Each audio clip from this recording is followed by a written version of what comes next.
All right, New Jersey, I'm going into the lion's den. I figured I would try to be as inconspicuous as possible.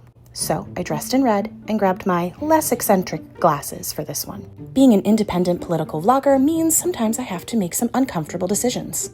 Being a progressive patriot means that sometimes I have to really be uncomfortable. Thus the reason you find me at a Jack Ciattarelli for Governor campaign stop. Mind you, online this was labeled a town hall. Very misleading. Now, I skulked about for a while and listened to some very unsavory conversations. My Republican neighbors here in Ocean County, still Trump thumpers. And sickeningly pleased with what's going on with the deportations. Just take note to the demographic we're dealing with here. Let's just say the room stunk of gin and Old Spice. They really are quite confident. Here in Ocean County, was serving 34 years in the New Jersey State Legislature. I'm out on parole. Now, for the first time, we have a candidate that actually has a home here in Ocean County. A vacation home in Ocean County. Let's not get it twisted. This gentleman lives in Somerville, Ocean County, where his shore home is Somerset County. We still need dredging. We still need state aid to education. We still have the threat of windmills. You heard that right, the threat of windmills. His entire introduction was pretty nonsensical, unimportant, unimpressive. He's charismatic, sure, but honestly, I'm glad I came, because I really don't feel very threatened by this guy. He comes across as very out of touch, only relate to really one sect of the population, and doesn't seem to have any true policy chops. I honestly expected a more substantive candidate, but if this is what the Republicans are throwing up as their frontrunner, well, so be it. If the rest of the state was as red as Ocean County, this be easy. What it does mean is we need to be united. Donald Trump united our party last election day, did he not? You heard that right. The Republicans' frontrunner is still citing Donald Trump, even in the wake of his historically low approval ratings. Not to mention the fact that he himself just said that it's going to be really tough for a Republican to win in this state.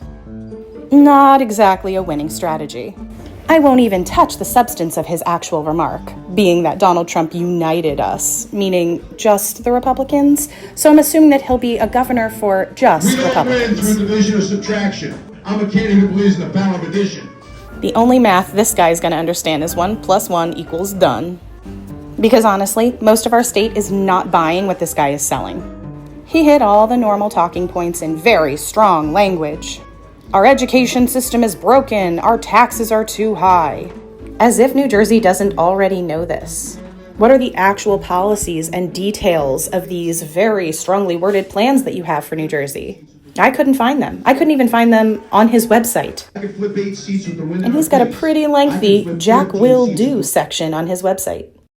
Let's quickly review. Jack will make New Jersey affordable again. Tax freezing caps for the seniors forever. But absolutely no idea where he's getting that money from.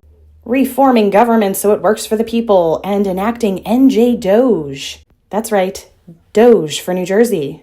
Because they've definitely gotten to the bottom of waste, fraud, and management for the federal government.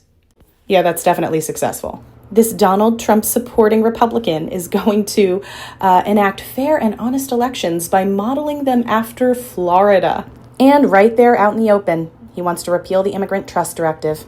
He wants to ban and punish cities that declare themselves sanctuary cities in New Jersey.